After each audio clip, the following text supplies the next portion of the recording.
Hey, it's Millie, and welcome to the Generalist World podcast. This is a show where I interview people from the Generalist World community, and we talk things like the future of work, careers, predictions, their hot takes, and really understand what their squiggly careers have looked like. So if you're a generalist who feels like they're living in a specialized world, this is the podcast for you. Good morning, Ellie. Welcome to our live pod recording. How are you doing today? Great. We're in this co-work space. That's really cool. So yeah, really excited to be here. Shout out to Charlie from Ramen Space for having us, the coolest co-working space in London. Ellie, I'm super excited to get into your story because you have a amazing background building startups for like 10 years and now you're actually working on your own thing. I'm curious, when someone, maybe your friends or your family at a barbecue or maybe at Christmas is like, what do you do? What do you do for work? How do you explain that? It's quite common. People, when they see me, it's like, I'm just running around. It's like, are you okay? Do you have everything? Have you eaten?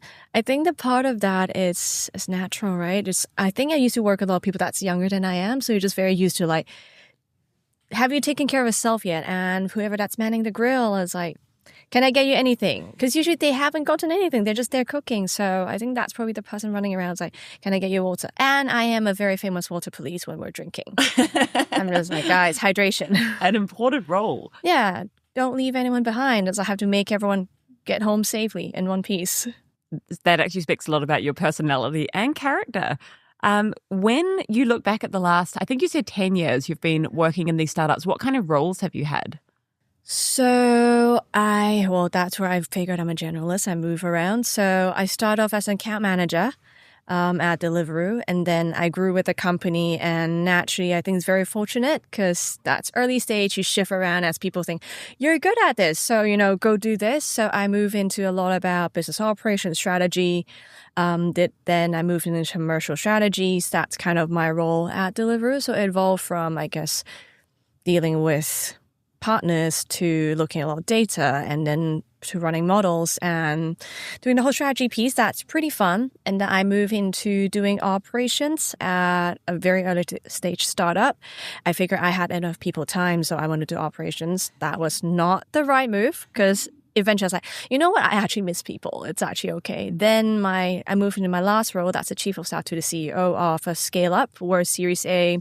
We grew from 150 to 500. So there's a lot of kind of like fire burning every day. And that's where you do everything, right? From figuring out people stuff to like legal to how do we figure out our CRM setups and how do we train our sales. So it's really fun. But yeah, you do everything. Yeah.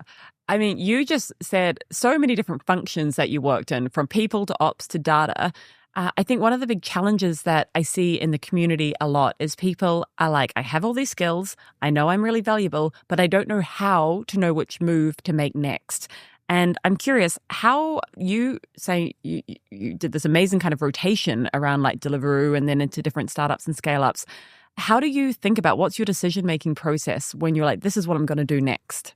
Honestly, I think that's something I was struggling like just 2 months ago. I think that's all generalists will struggle because naturally how careers being, I guess, path is you turn into a specialist at one point.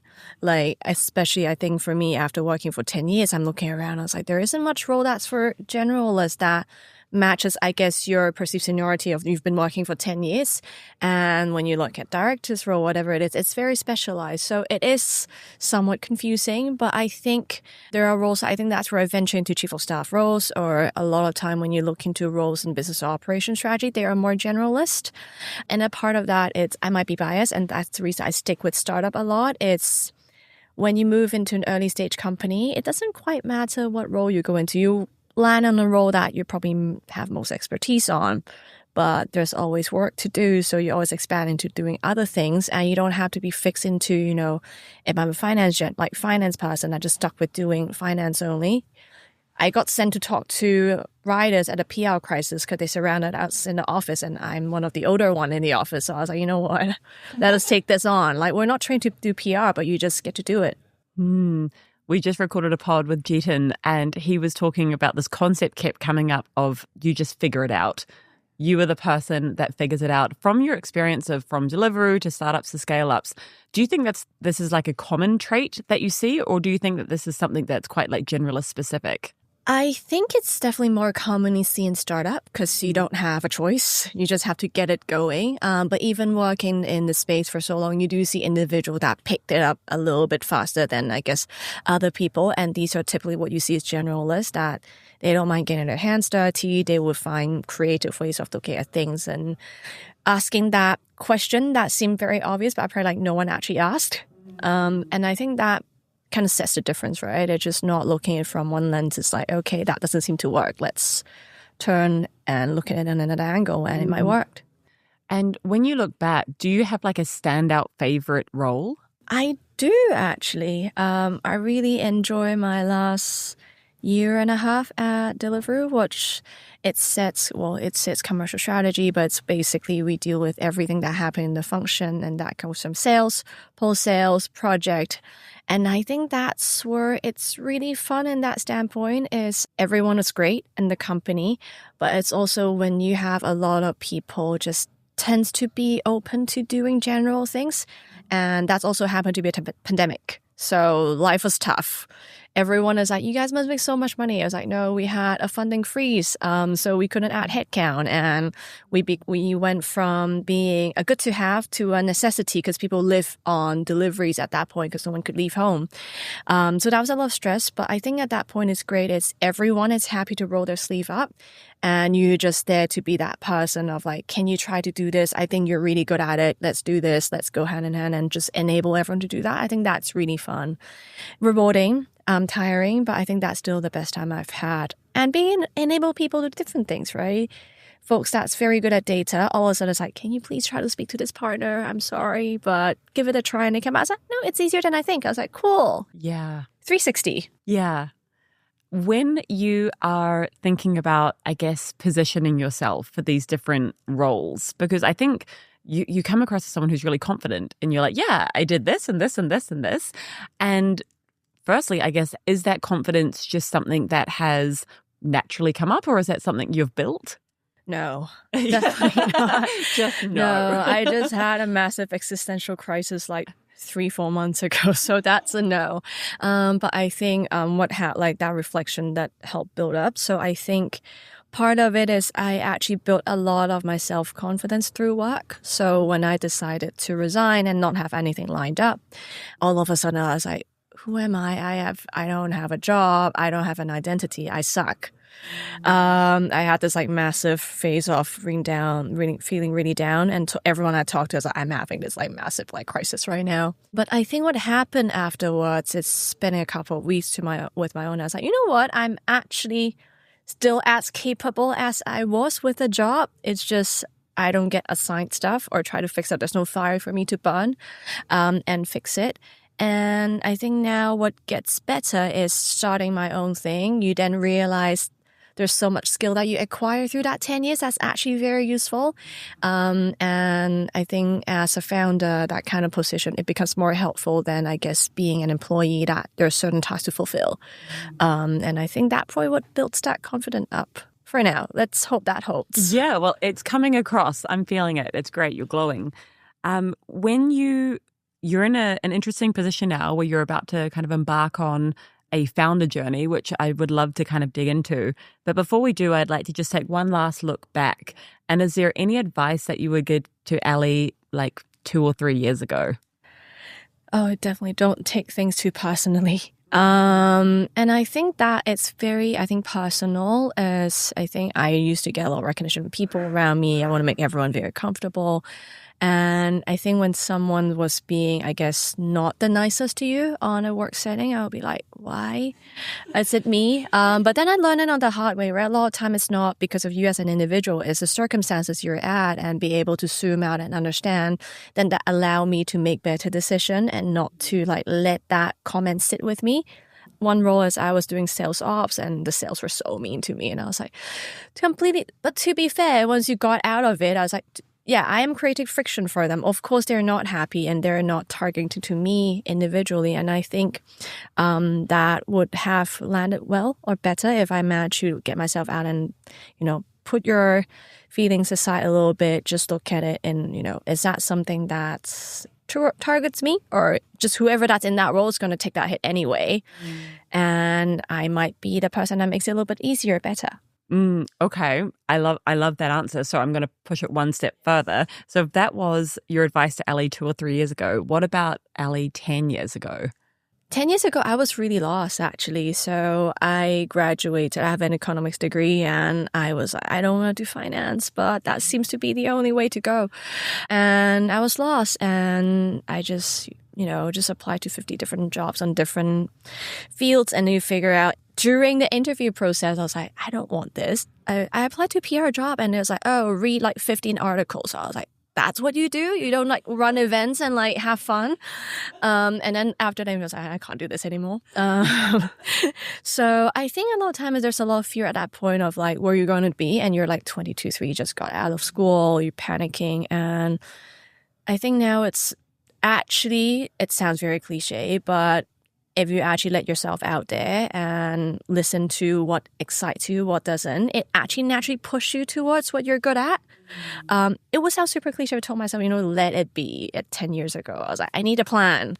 But 10 years later, it's like, the plan is never a plan. And it's very oxymoron to say there's a perfect plan for 10 years. And that never happened. You just have to think about what next. The stepping stone. Yeah. What's it's next? like, what's next? You can see that. Yeah. So let's talk about what's next. You are stepping away from this employee hat and putting on a founder hat. Is it your first time?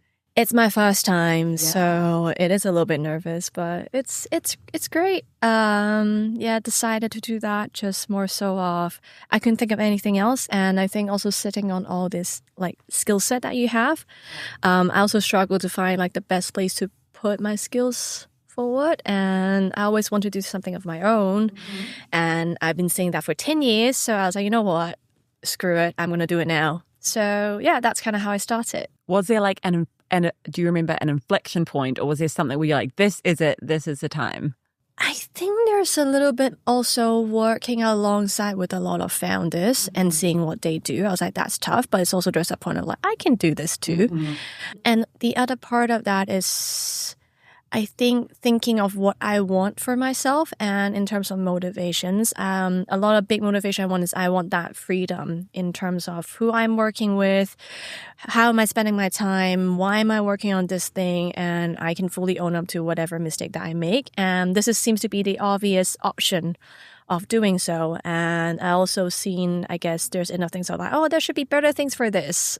I guess the rise of like vibe coding, developers don't kill me, but that helps. I think it's very helpful for anyone that's non-technical to have their vision to turn into like even a clickable prototype to like know if that works or not. So I think that barrier has been lowered, and it's easier for us to think about it without essentially knowing exactly how to code.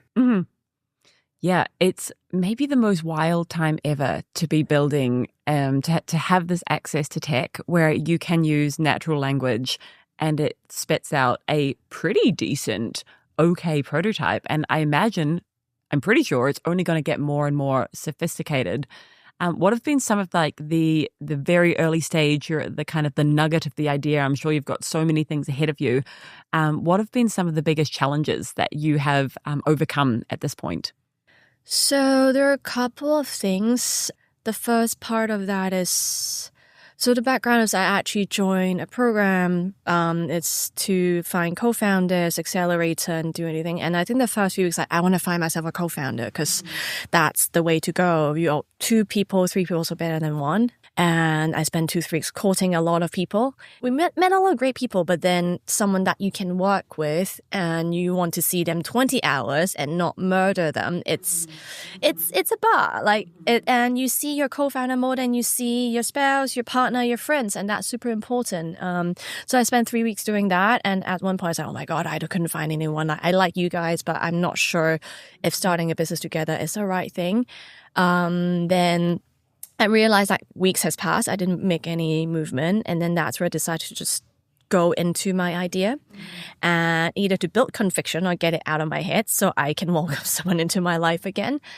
So I think that was the first challenge of like, okay, where do I spend time? Because you only have, 24 hours max a day. Either you go court someone or you become a magnet.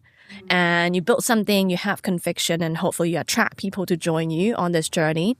And I think making that decision probably works better for me, just because I think I like building things, so I can do this alone. But I also have people in the same cohort where they like to co-work with people, and working alone doesn't quite work for them. And I think that just working style difference. How do you think about becoming a magnet? It's actually quite interesting. When I first heard of it, I was like, oh, cool, that's actually a very cool term. And I think it is like a little bit cringe to think about, I want to be a magnet to get people around you. But that's naturally how things works, right? Even on a school setting, any bigger social setting, you naturally gravitate towards people that you feel comfortable with. And you can only attract people to work with you if you're performing in the same way or showing the same values. So I think that right now is how I'm pursuing. And I think I met a lot of people even outside the cohort, and I think I got pretty lucky that by now you can tell who might work for you, who might not be able to work well together with you. But I've met someone outside the cohort that seemed to be working pretty well, and we just chatted a couple of times like, you know what, I think we vibe pretty well, and hopefully that's the magnet that's working, right? I was like, please join me so I don't have to like keep clicking fix this when I see an error. I was like, no, that's a waste of my time and your time. Yeah, I hear you. It's such an underrated and underspoken about thing of finding this co-founder who's a good match. I've started multiple businesses, and my very first one was with a co-founder, and she was one of my best friends at the time, and we went 50-50. And so it's like, see, I know, you can feel the pain. And lo and behold, the company, I ended up moving to the UK. The company was based in Australia. And so I needed to exit the company. And oh my gosh, the emotional toll and turmoil that put on our friendship. I think it's a real testament that we still are friends. We came out of it the other side. I was just at her wedding a few months ago. But it's so difficult. To your point of finding a co-founder is like, it's basically a marriage. You're going to be in this for months, years, maybe a decade together if things all go well. And having those upfront conversations, I think when I look back at my emotional maturity, I was probably like 27 when we started that company. Like not young, but like I look back at my emotional maturity and I realized we didn't have those really important initial upfront hard conversations, like skip the fluff, get to the hard bits of how you operate, how you complement each other. I think it's really important to have the visionary and the implementer. I don't know if you've heard of this framework, but it's like someone has the vision and someone is the implementer, someone is the doer. And having those like complementary skills, I think are really, really important. Well, that's absolutely true. And I think it's even dating now, right? You go dating, it's like, do you want to have kids? But it's true. It's like, how do you envision exit? Like, would you exit if someone wants to, give you an offer, or you have this I must IPO kind of vision? And it's super important because I think the more time you spend together, especially it's even more important than marriage, it's where you have a lot of decision to be making, and people you can be friends with or you feel very comfortable with doesn't necessarily become the best person to kind of let's figure out what's the best way to move forward. So yeah, I absolutely agree on that. And the first few weeks of courting a co-founder, I was like, oh, I cannot do this anymore. It's like so many first date in 2 weeks. Yeah. It's interesting, right? Because it's there's one strategy is I love this courting. It's so funny. I don't know if that's like an industry term, but it's great. So there's one thing is to almost like manufacture it, to like engineer, I'm going to find a co-founder. And the other is to let it happen kind of spontaneously. And even like being on a podcast like this, we're going to have thousands upon thousands of people listening to this. And maybe they listen and you're in their ears for, 30 minutes. They're like, wow, Ali sounds like someone that I would really get along with, really vibe with. I guess this is just another way of becoming a magnet. Yeah, find me on LinkedIn. I totally agree on that. And I think there's a lot about that co-founder. It's more so of when you just started courting, you see the best behavior of everyone, right? But when you want to know, it's like, can we see a little bit of the evil side, like the worst part, and can we work well together? And I think that's a harder bit to know when you're courting someone. But that's where also I think there's a lot of co-founders I know they know each other for a long time through work, or it can be friends, and they have seen the worst bit and they think that they can still hang on together. That's also I think it's a good way, which I wish I have access to that. So yeah, absolutely. Just get all those difficult conversations up front and don't be shy. It's going to hit you afterwards. So yeah, it's better now. Yes. Better to do it early. So Ellie, you have pretty recently joined GW. And I'm curious, what was it? I guess there was some kind of magnet there as well, like some way that you found us and thought, okay, this is the right time to do it. What was that impetus for you to join? I think I first came across GW probably on LinkedIn, and I was like, that it's interesting. Because I was like, oh, I'm not special. No, but I'm just like, well, I was like, that it's cool. Like, because I think everyone is being a specialist, and I might be the few that's still like, I don't want to just do one thing. When I first came across it, well, that's interesting. So I think that's the first time I saw it. I kind of checked it out a few times in between. But then when I just stopped, I guess, quit my previous job and having that empty period, and that's where I started thinking like, where do I want to be? Do I still want to be a generalist, or do I want to be a specialist? I just have to take it. And I don't know, my gut feeling just, I don't want to be a specialist even just yet. So then that's how I decided I should join a community, see who's out there, what are everyone doing, and just talk to people, because that is a community that it's hard to find when you're in a work setting, because everyone has become a specialist eventually, and you get a lot of advice of like, eventually you have to pick something. And I need someone else that's from the other side of the camp, and just to get a feel of it. Yeah, I think you've nailed it. That is one thing that always surprises me in generalist world, the diversity of people who are coming through and the different job titles that they have. And sometimes they are total specialists. Like, we have people with like PhDs, right? And I'm like, okay, why did you end up here? And I think it's not a question of or. It can be and. It's like, I have the specialist role and I love being a generalist, and I find this kind of work really, really fun. So that's super cool, and I think you're in exactly the right place. It was so cool. You read people's introduction, and I was like, how do you ended up there? Exactly. Yeah. And I don't know, I totally am in a bubble. And when I read these introductions, I'm like, this is amazing. But I just think it's such like a lie these days that your career is just this ladder and this line. And we see these people, the most interesting people I know, the ones who are having the most fun, are people who are following that curiosity and being like, I'm not going to follow this prescribed path just because my career advisor 15 years ago told me that's what I should do. No, totally agree. And I think that's also a product of, I guess, the higher income, I guess, finance, legal, doctors. That's a career path, right? There's a very set path of, if you've been with a company, they sold you to dream of 5 years, you become like so-and-so a director, 10 years become a VP. And that's where it's a very guaranteed path. So I think a lot of people are scared to deviate from that path and follow what they want. And I think it's great to see so many people doing it, right? As I quit my job in marketing, I do something completely different because I figured that's my passion. I was like, that is so cool. Not a lot of people will be like able to like ditch that, I guess, specialist they try to pursue for a couple of years and actually pursue what they actually feel like at that moment. Yeah. And to your like existential point earlier, like, again, it sounds cliche, but we really do only have one life. And I look at these years as like the glory years. I'm like, I have so much energy to be putting into something.